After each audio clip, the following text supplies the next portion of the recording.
The fall veto session is about to begin while scandal clouds linger over state government. We talk about it next on Capitol View.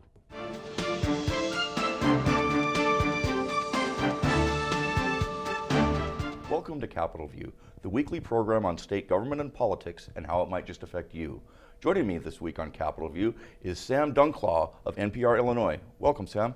Thanks for having me, Bruce. And also Jerry Nowicki, reporter for Capitol News, Illinois. Thanks for having me. Well, the veto session is set to begin next week on Monday. There may be a lot happening, may not be a lot happening. One monkey in the ointment, so to speak, here is there continues to be a federal investigation that's been fairly wide-ranging. Most recently, we have learned that Speaker Mike Madigan's name was included on a subpoena served to the City Club in Chicago some time ago. Emphasize we don't know exactly what the feds are looking for, exactly what context Mr. Madigan's name came up, but it was on a federal document. How troublesome, what effect, if any, might this have as legislators return to Springfield to conduct the state's business? Well, it's certainly going to be interesting to watch. It's been interesting to watch this whole time as you read about more raids here and there and more local and state officials that have been drawn into it. As far as the veto session, the feeling is probably going to kind of pervade. There'll probably be, I'm guessing there'll be a lot of people will be a little bit more quiet than you expect them to be. It'll be interesting to watch it play out.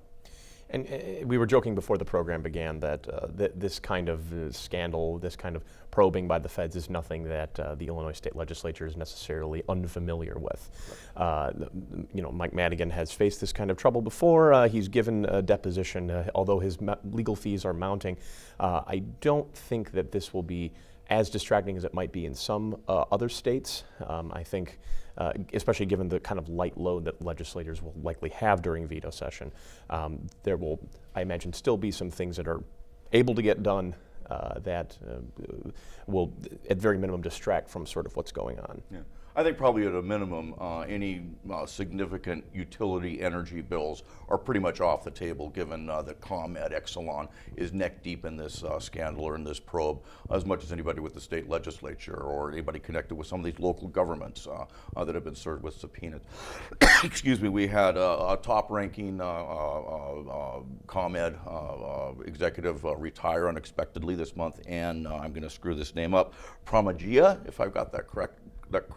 So there's a lot of talk about why she might have left prior to these search warrants and subpoenas coming up. There had been talk of maybe getting some sort of an energy utility measure through the veto session. Is this really dead, or might this come back sometime earlier than next year? Yeah, I've spoken to some of the sponsors of the bills. It'll come back. What's really the fly in the ointment, like you said, is the ComEd part of it. They were really pushing for changes to the electricity grid in the northern part of the state, above I-80. But really, it's also slowed down a pair of clean energy bills, one that called the Path to 100 and the Clean Energy Jobs Act, which would do a number of things, but it would also change capacity reforms and try to electrify vehicles in the state and increase solar and wind. So those are all going to have to wait, and Pritzker said as much a couple weeks ago. He said he doesn't think we're going to be able to get to it. And he's faced a lot of pressure on those because that's one of his campaign promises. And Jerry, you've done a little bit of math, I think, on this in terms of vetoes that Pritzker has made, and will they be overridden or not? I think the numbers are, perhaps surprisingly, the number of vetoes are relatively small compared with some past governors. Are these folks still getting along pretty well, do you think? I would say so. I mean, they passed 599 bills through both chambers, and he vetoed 8 of them. 4 of them were bills that passed in some other form, so you can't really pass it twice. Yeah. It sounds like there might only be one override on one bill regarding the Affordable Care Act. Okay. And that's technical or substantive in nature? It'll be fairly substantive. It just gives the General Assembly a little bit more power over what waivers the state can apply for with the federal government. think they'll work it out in terms of, okay, we could do an override, but we'll arrive at a solution without throwing everything, the baby out with the bathwater, so to speak? The Senate sponsor was Republican Sue Resin, and she said she believes she'll have the votes for a complete override. Oh, okay. All right, fair enough. What else is on the agenda for the veto session?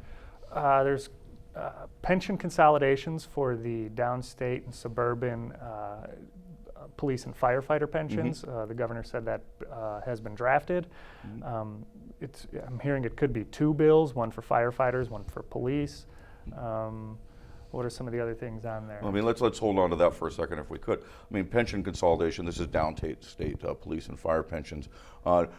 It sounds to me, and I could be wrong here, of course, it's difficult to look in a crystal ball, but they might really have the votes this time to pound this through, perhaps, when they might not have in prior years, given that you do have such large Democratic majorities. Everybody seems to be on the same page.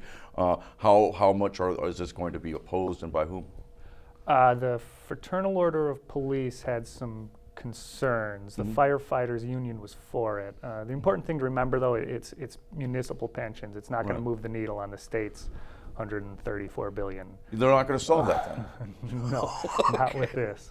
Okay. A small chip, perhaps. A small chip. I'm sorry I interrupted. What else should we be looking for in the veto session? Well, we should also be looking for, very early on in veto session, this coming Monday, there will be a bill in committee regarding the ban of flavored tobacco products. Okay. Some colleagues of mine and I were trying to kind of get an understanding of what that was. The bill defines, at least the bill that's going to be before the committee defines it as, we're talking about flavored cigarettes, flavored cigars, and we're also talking— Cigars or e-cigarettes or combustibles? Combustibles and e-cigarette. Okay. So the ban would be pretty wide-ranging across all tobacco products. Of course, the thing that draws the most attention would be the e-cigarette liquid, given the number of injuries and deaths. But vaping industry folks were here in Springfield today as we're taping this that talked about it's not necessarily a flavored liquid that's the problem. Yeah. You're attacking this thing that has not necessarily been linked to any injury or death just yet. You're talking about cartridges that have been picked up off the street. You're talking about THC in those cartridges. The jury's very much still out as to what's causing that, but state lawmakers are facing pressure in the Chicago suburbs and elsewhere to get something done. Yeah, I mean, one thing that I found interesting about this, New York Times, I wrote a short column on this subject this week, but the New York Times had done a story, I think on Tuesday, about vaping, and as we all know, there's been a lot of deaths, 33 nationwide and counting, 1,500 serious illnesses, 3 dead here in Illinois alone, where the vaping crisis, if you want to call it that, was first surfaced. And according to the story in the New York Times, I was kind of surprised to hear the association that represents California marijuana dispensaries saying, we don't know what's in this stuff. They used the word glaring gap in understanding how vaping THC actually works, particularly with the chemical composition as it's heated up, and yet we're set to legalize THC vaping here in Illinois as of January 1st, even though the Centers for Disease Control has issued a warning saying, don't vape THC regardless of where you got it, either on the black market or in a legal shop. Is anybody going to be revisiting the issue of vaping THC in light of this most recent health concerns? After you. Christian Mitchell, the deputy governor, had said any changes to the marijuana bill would be technical in nature. I think you tried to follow up with him, and you yes, I did. Still unsuccessfully. So I haven't heard that that'll be revisited, and I don't even know if. I don't know.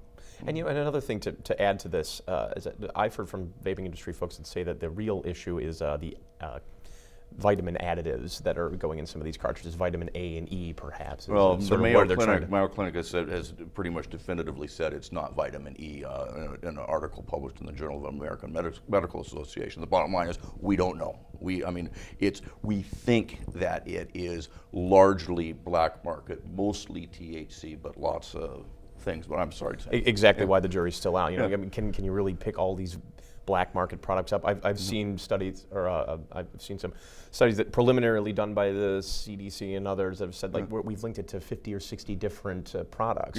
No one product can necessarily be pointed out as good or bad. But once again, I'll reiterate, the state lawmakers have been facing some pressure to do something about this. Something. Sure. A flavor ban may be just the first thing of many, and to also add. Senate President John Cullerton has had a vendetta against the tobacco industry for 20 plus years. Anything that he can do to add yet another nail in the coffin, he'll do it. Nail in the coffin.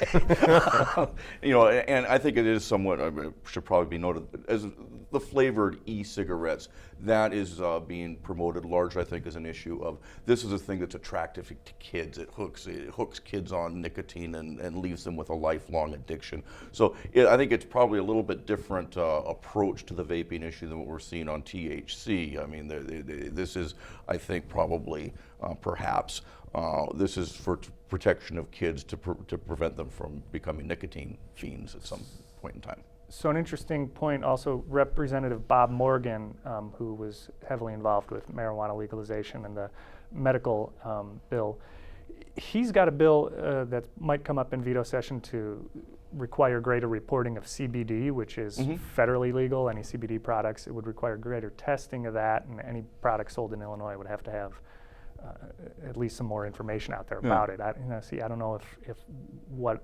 is required in that regard with THC. Sure, yeah. I mean, I think part of the issue here is there's a concern on some levels that marijuana and THC, one and the same in one sense, are illegal under federal law and not recognized to have any purpose whatsoever. And so that's stymied research. And again, going back to the New York Times story that was published earlier this week, a researcher at University of California expressed frustration saying, I can't legally I can go down and buy a vaping product down at the store and I can consume it, but I can't legally do research on it to see whether it's safe. And I guess, long way of putting it, how do we research this stuff? Illinois doesn't have the equivalent of an FDA that I know of to do this sort of research. How do we say, okay, what lab is there that can say this is as safe as we can possibly make it? Is there one? Not to my knowledge. To my knowledge either. Okay. Well, the other thing, moving on from pot for a second, if we could, there's a big ask coming out of Chicago for the veto session. The Mayor Lightfoot is still crossways with the union as we speak. They remain out on strike, not necessarily just dollars and cents issues as it pertains to wages and benefits for teachers, but a laundry list of social sorts of things. More help with housing, making kids' lives better all around, not just at school. Mayor says we're broke, and she has an $838 million hole in her budget to prove it. She's asking for some help here out of Springfield. A, what is she asking for? B, is she going to get it? Well, she's asking, in large part, for a couple different things from the state, real estate transfer tax, and to change the taxing structure that the General Assembly had approved in May regarding the city casino that will hopefully be built. You'll remember that and when a gaming study was done, it showed that the taxing structure was just so astronomical that no business would be interested in building it. It amounted to something like a 72%. Right, exactly. And so if they can't get the money from that, well, then Lightfoot and others believe that the tax needs to be changed. The structure, at least, needs to be changed at the state level. But from everything that I've heard, neither of those things will likely come to the fore to be debated. And I think an element of it is that my observation is that Lightfoot really hasn't done a lot of favors for herself in Springfield just yet. Her relationship with Governor J.B. Pritzker has been prickly, I've heard reported. She blindsides him with ideas. Exactly, and he's had to come and rescue her on a few things as we've gone. And not only that, she's facing all these, I hate to call them domestic issues, but local issues in Chicago. What with the teachers' strike, if that continues on, she'll have her hands full. I would imagine that if she wants to get anything done, there will need to be a bit broader of a coalition built between now and whenever veto session is done. Yeah. I mean, let's talk about the real estate transfer tax for a second, if we could. That's kind of not a miniature version, but some version of what Pritzker wants to do with the graduated income tax. And as I understand the proposal that the mayor wants to do, she wants to increase the tax as the value of the property. Right. In other words, a shack like mine probably is not going to be affected. But if you want to sell the Thompson Center, assuming that it was owned by private parties, that would be a different thing. Right, and she's accounting for $50 million of it in her budget this year, but the bigger thing is it's $100 million each year here on out that would be affected by this. And she says, we need this to continue to make their pension payments efficiently, effectively, and a couple other things. She's also, in her budget speech, she talked about statewide pension reforms, but she didn't say what that was. And the other thing is none of these are in writing yet. I don't think any of them have been introduced in bills, so the goalposts still kind of sound like they're moving a little bit. Well, yeah, I mean, you talk about pension reform, that's somewhat a nebulous term, well, everybody wants pension reform, but, we can't keep going on like we've been going on for forever. We have to do something, but nothing seems to surface. It seems like an unlikely sort of thing to be able to do in a veto session. I mean, veto sessions aren't supposed to be for major lifts. Could this year be the exception? It's hard to tell. As I've said a couple other times on the program so far, the jury's out. The trouble, I think, particularly with Lightfoot too, is that if she wants to get anything done downstate in Springfield, she's going to have to demonstrate a little bit better that she has the know-how to bring things together in Chicago. A colleague of mine and I were talking earlier this week and saying that it's interesting that Lightfoot is mayor now because with a glaring structural deficit, the $838 million, the teachers strike, the opposition even from the progressive aldermen, who would want to be mayor right now? and so those are difficult things that she's going to have to tackle. I mean, I'm surprised that there were no new taxes that were introduced in this budget because that's something long-term, structurally, that probably ought to happen, a lot of people would argue, but Sure. But of course that's going to make you even more unpopular than you may already be. Well, I mean, the surest way to get your progressive income tax passed by the voters is to pass more taxes a year before it goes on the ballot. Maybe there is a moratorium on new taxes until the general election of next year. Is that a reasonable theory to subscribe to? Maybe. I mean, it's not her graduated tax. The Pritzker is obviously the one pushing for that at the most part. Yeah, I mean, hers though, I mean, she has said we can't keep squeezing folks to the point that we've been squeezing us, particularly as it relates to property taxes. And as we all know, whether you live in Chicago or Springfield or Quincy or any place in the state, Illinois has the second highest property taxes behind New Jersey. And so we all feel the pain just to some extent. It seems almost like she's saying we've gone down this well, we've gone to the same well too often. We just can't keep doing this. How much of this teachers thing, right now it seems like the sides aren't getting close to having any kind of a meeting of the minds here. How long can this keep going on, and what prospect does the mayor have to get a win out of that might help her prospects here in Springfield? I mean, again, a colleague of mine and I were talking, maybe another week or two. Right now, the public is on the CTU side. Sure. A lot of the broad aims that they are attempting to get out of the mayor's office are well supported by the public. Absolutely. She campaigned for them too. Right, but how long is it going to be until the public starts to turn away from that? As the days go on, as more and more kids are staying out of school, they're utilizing some of these after-school programs, I understand, but only a small fraction of kids are even at the school buildings right now. So how much longer can that drag on until somebody's going to have to come to the table and make a deal? Well, and I saw today that 8 public school city league football teams will not be able to make the playoffs because of the time. No football. I mean, that's the type of thing the public pays attention to that thing. Algebra can wait, but football season is finite. To a lot of people. You wonder if it was an avoidable thing. I mean, I've seen that written in a couple of places. When was the strike avoidable? Could we have gone a different way? But remember the CTU was all behind Preckwinkle during the election. This organization and the mayor's office, now that Lightfoot is in it, was almost bound for a collision course at some point. Yeah. I mean, I think the point is, at some point you're going to say, look, educate the darn kids. I mean, you have good issues. I don't think anybody disagrees with these goals here, but having kids not in class learning, I don't know how long that can last. I guess if I was a parent, and I'm not, I would start asking that question. Johnny hasn't been in class in 3 weeks. Well, sure. And so we'll have to see on that one, obviously. What else? We've got what's this ethylene oxide stuff that's.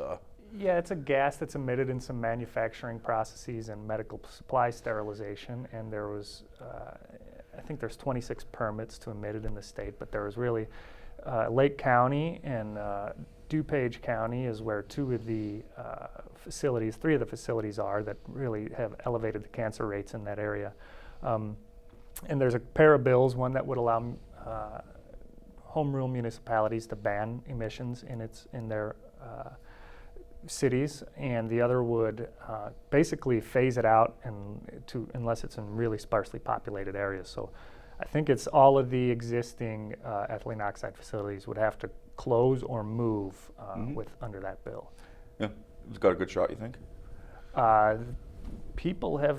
Legislators, Republicans and Democrats have been for it. So most people are against cancer. yeah, but the business groups are saying, this is the gold standard of sterilization. We really can't use other products for it. But like you said, cancer is pretty unanimously disliked. It's a bipartisan issue.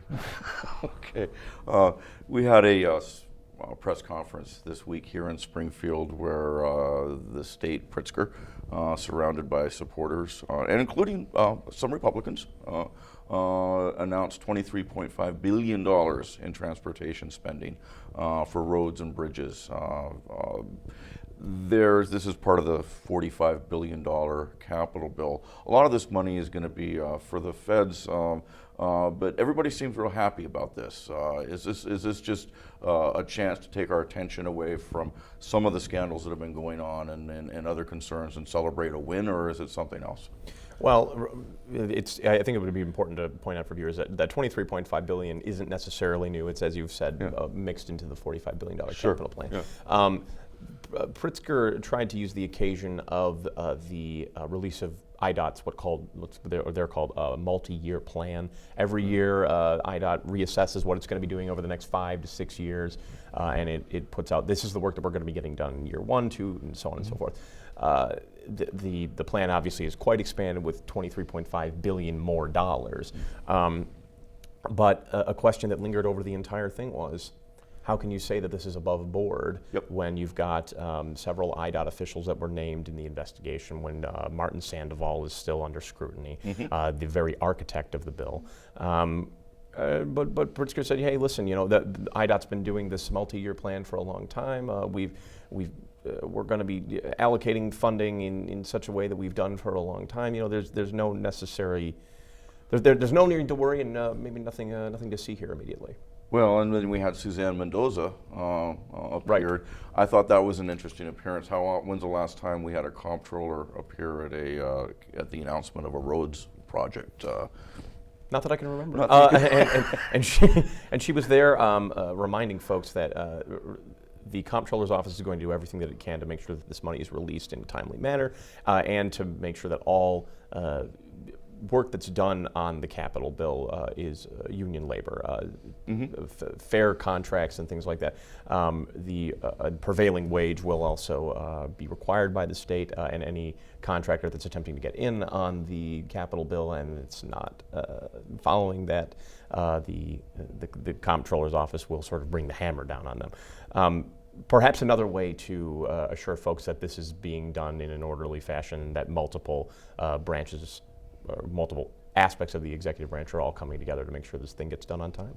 Yeah, my takeaway on it was she was there in part to say, to assure folks, we're not going to put up with any graft or corruption in the spending of this money. That seemed to be, if not directly spoken, kind of the unspoken message in her being there. At least that's kind of what I drew from it. Well, we'll believe it when we see it, that's fine. Well, it's another one of those only in Illinois things where you stand up and say, I promise that the money will be spent like it's supposed to be spent. I mean, as if that's something that we have to reassure folks it's going to happen. There was another bit of good news, well, mixed news, let's put it that way, that came out this week with regard to opioids. And a report was issued by the State Department of Public Health saying, hey, there's been a decrease in opioid deaths, but it's not entirely good news. Either one, what do you think? No, the decrease was 5 less or fewer overdose deaths for the first time since last year, for the first time in 5 years. But for African Americans and Latinos, the number actually rose. So it was white overdoses and deaths that had went down. So there's still a lot of ways to go there. Yeah. And this is interesting too, because this hearing that took place among senators in Chicago, all this news about opioids is going on while there's massive action happening on the national level. Sure. A federal trial in Ohio, if I'm not mistaken, was hours before that was set to begin. The 3 major drug manufacturers had settled thousands of different opioid lawsuits in Cuyahoga County and one other county in Ohio. It is. These several major drug manufacturers have made it incumbent upon themselves to settle these lawsuits rather quickly, but it's clear that this was a massive crisis, and as a matter of fact, even here in Springfield, if you drive down the road, you'll see. Remember, the Sangamon County Health Department has free naloxone kits for anybody that's. If you suspect somebody may overdose one day. Sure. What's the real problem? Is it people that are getting too many opioids, or is it the drug manufacturers for distributing them? Yeah, I mean, just to some level, I think it may have shifted from prescription medications over to the more illicit fentanyl, heroin, that sort of thing. But fewer deaths is fewer deaths. It's unfortunate that the demographics are what they are, but fewer dead people, at least that's fewer dead people. Unfortunately, hasn't made the move over to people of color. And with that, though, we are out of time. And so thanks again for joining us, and we'll see you again next week on Capitol View.